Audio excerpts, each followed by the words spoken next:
Okay.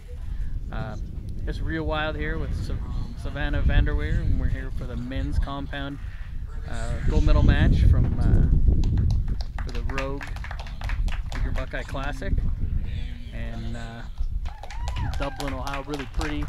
The weather looks really nice, but the wind is gonna be challenging. So Kris Schaff and Dan Jasa will get this one rolling. Yep. Dan's gonna shoot first.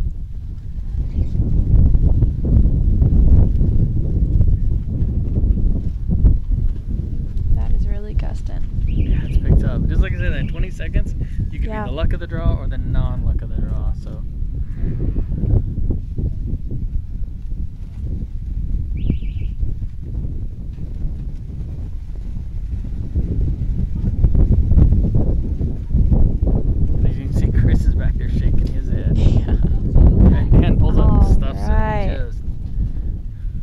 Solid.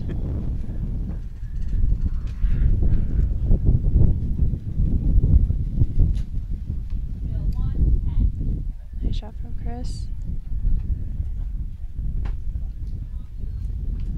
Kris has got a close on it. I can't tell whether it's a 9 or a 10. This wind's just whipping. I think she shoots a 9, which, like I said, in this wind, still could really be a good. win. Hoping you don't get caught with a big gust and blow you out.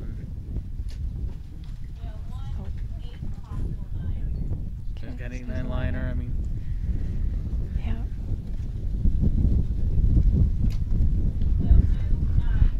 Okay, it's really good opening from Dan.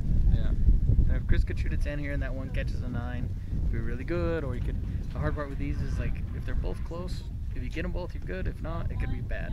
Yeah. You could have 3 9s down there. You could have 2 9s and an 8. I mean, lots of differences to figure out. Yeah, yeah.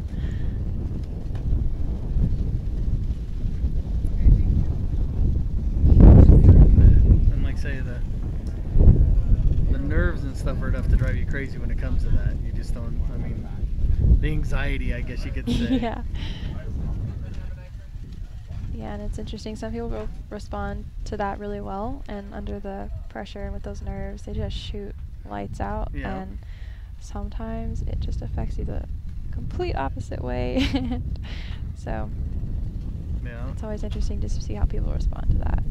Oh yeah, for sure, because it's a big part of the game. I mean, I struggle. In fact, I love it when my agent down there comes and kind of gives me a look and a thumbs up or something, or anything just to kind of break that anxiety. Yeah.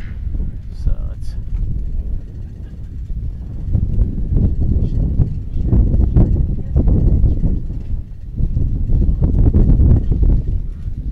They took a good look at him. I don't know what they've got. Ready to post the score so we can see what we got. So it ends up 27. So probably all 3 9s, or he could have had an 8 and a 10. He just. Lots of variables there. With Dan's 28, he's not too bad off. 1 point down. That's kind of one of the things when you look at it, you're like, man, that could be a 26. Could be, I could lose a lot of points, but you're not too upset when it's only 1 or 2 when you feel like you shot. Yeah. Not as good as you could have. Right, yeah.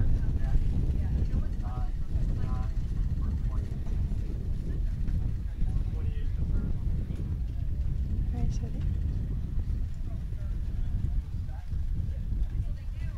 they finished up with scores, so now Kris will shoot first since he was trailing. Yeah.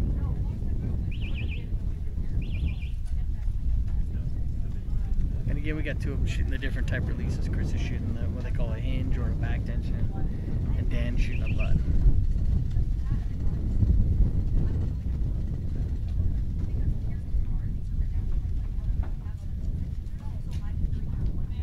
Solid. Good start. No question with that one. Yeah. Now we're tied up. Yep. So again, yellow is good. Yeah. Nice. Now we know these guys still want lots of 10s. Yeah, for sure.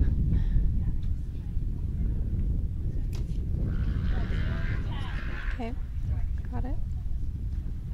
And that motorcycle in the background reminds me of Chris's little boy, Trexton. Yeah. Probably at home watching Dad right now. 30. Solid. Pumping his fist. Yeah. Glad he's got that done. Yeah, that's so relieving to shoot a perfect score. Well, and then to know the other guy still got to shoot. Yep. Put some pressure on them. Yeah. Dan looked very surprised by that one. Wiggling and moving back and forth. Yep.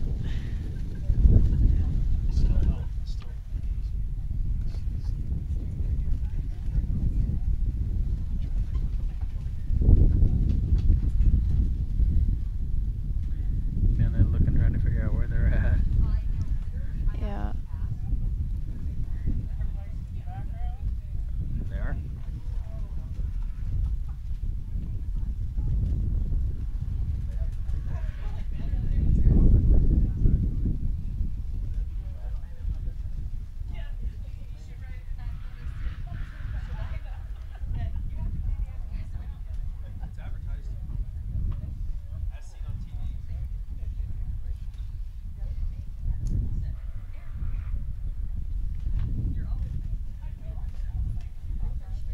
One thing I was noticing on Dan's bow is he's got like a tube of arrow lube on there. That way he can put it on there before he shoots every shot. 'Cause these targets have been so rough, so I'm sure the arrow pullers appreciate that.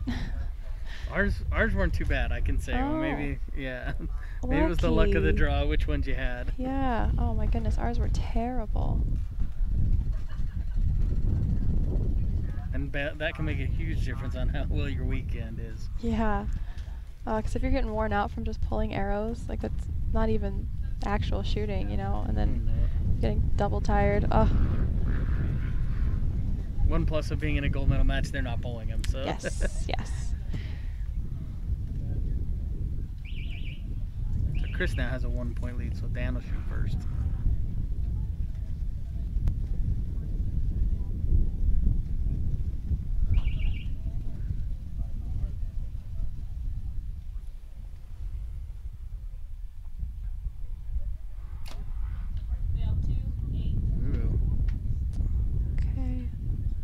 Tough one. I mean, like I said, you never know. Is he leaning? Yeah. The wind kind of is. Yeah. Come a little bit right to left. And Kris picks up a 10. So. Yep.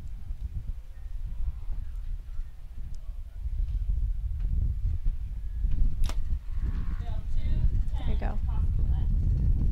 Pick it back up.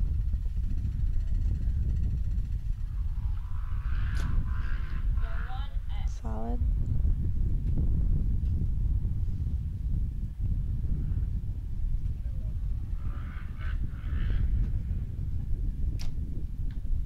Solid. Good comeback. So, yep, yep. Very good comeback.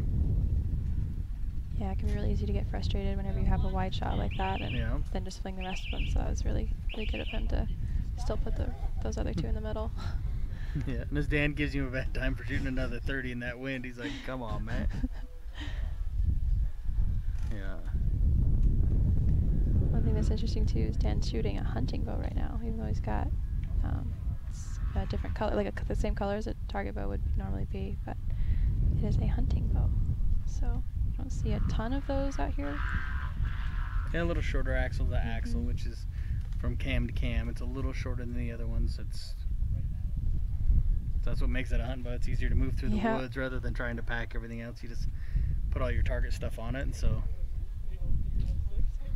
Because I don't know what I would do if I saw somebody walking through the woods with a 30-inch stabilizer on the front and everything else. It would be very hard to move around. Yeah, for sure. So it looks like we're going to have 3-point lead for Schaff going into the last two ends.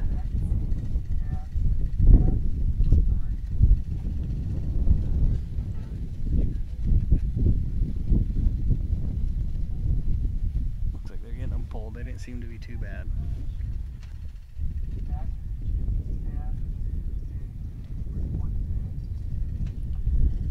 I got the targets below, the scores below the targets for 87-84, so we should be getting underway here in just a sec. Dan will shoot first again.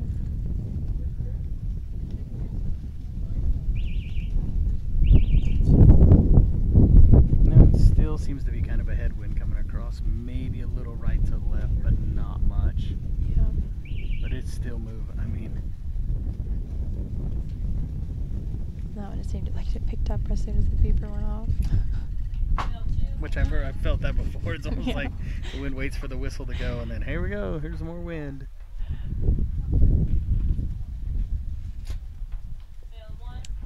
Nice.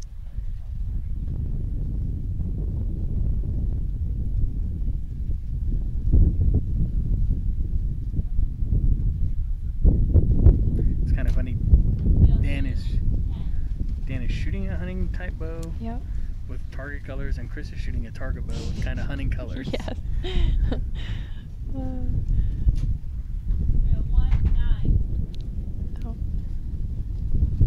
First 90 shot in the last Yeah. 8 arrows. I could tell he wasn't entirely happy with it. Yeah. Yeah. Dan's not happy with that one. No. But again, staying in the yellow in this is still really good. Yeah. Solid end. Yeah, and then one of the cool things is Dan's a local guy. Yeah. He's from here. He's a sales rep. He lives. We were laughing last night because he was staying at home. Like, I said, I'm a little jealous because I don't ever get to stay at home. And Yeah. last year he got a bronze here, so Yeah. and the gold medal match this year. So it's just kind of a cool thing. Yeah, for sure. It's so nice being on like home turf. Yeah. Yeah. I don't know what it's like. I mean, I guess I can say one time I did drive down to Ogden, Utah when we had a World Cup there. Okay. So I slept in my own bed, but it's still an hour and a half drive, not 20 minutes. Yeah. Yeah. Oh my goodness, it was fun for SoCal. Yeah. Since I'm living in those dorms, I could just walk right out of my room and be right there at the field. That was great. That's the closest I've ever been to a tournament. Yeah. I don't think you can get much closer. Yeah. It's always a nice thing. I mean, I've seen his wife here, and they got their puppies and stuff. Yeah. Kind of makes for a cool, fun deal. Yeah. And it's so nice not having to travel and deal with jet lag, staying in new places. Yeah. Sometimes hotels or just even Airbnbs, you know, beds aren't the same, they're not comfortable, whatever, all that stuff. So it's nice to just be at home. For sure. For sure.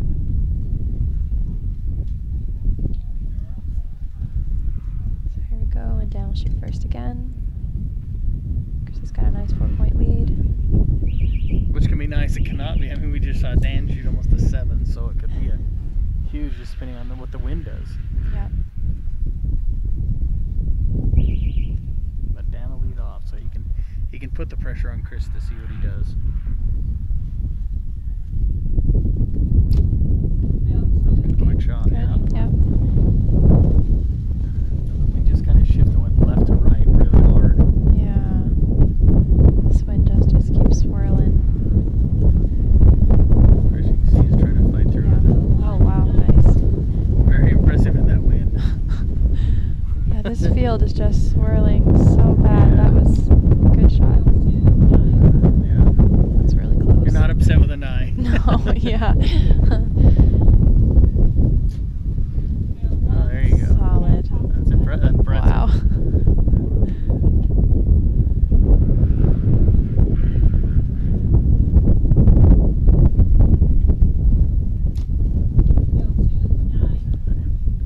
Not probably what he wanted, but No. you know, It is better than 8s and Yeah. 7s, though. as long as this one scores, Kris. Yeah. Yeah. Yeah. Finishes again with, it says a 29, but it almost looks like a 30 in that. But Yeah. both of them shot well. I mean, like, cannot be upset. I mean, Kris shot really good in that for a Really 45 good. in the wind. So he'll probably go back and give Paige a little bad time. They've been harassing each other back and forth who shot higher, so that'll be Yes. good. But Dan gets to go home and go to his own bed and play with his dogs and everything now. So it was Yeah. impressive shooting. Jimmy.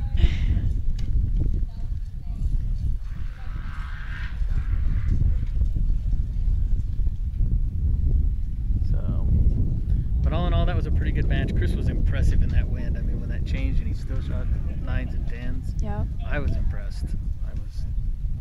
Yeah. That takes a lot when it's changing mid-shot to be aware of that. yeah, he did a really phenomenal job. So, like I said, I think Dan did great too. I mean, winning a bronze last year here, now wins a silver. Kris won silver here last year, now wins gold. So both of them have been in this venue and played this a bunch. So, Yeah. but yeah. So, thanks everybody for watching this gold medal compound match. It was a really good one. Enjoyed to watch. The wind was challenging and everything else. And so, we just want to take a second and thank our sponsors again. Yeah, we'd like to thank Hoyt, Easton Foundation,